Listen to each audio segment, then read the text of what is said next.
So ang ako lang is nga batunan unta gihapon nato akong ihangyo sa atong mga kaigsunan.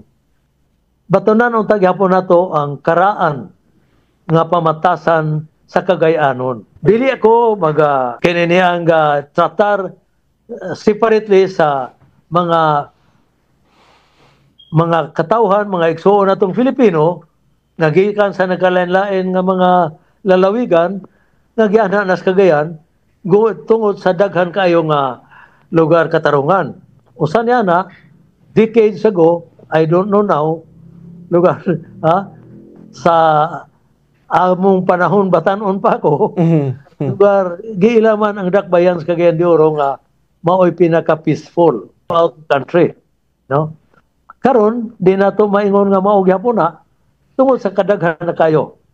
Dili ako ka sina sa kadaghan, ang ako lang hinaut unta nga mabatunan gihapon nato ang karakter sa Cagayanon. Okay. Matabangon, magalantaw sa kayuhan sa dakbayan, labaw sa iyang kaugalingon na pagkinahanglan. Ingon niya na ang citizenship attitude sa Cagayanon niadtong mga panahon. Hinaut unta nga magpabilin nga buhi kana sa kasing-kasing sa Cagayanon.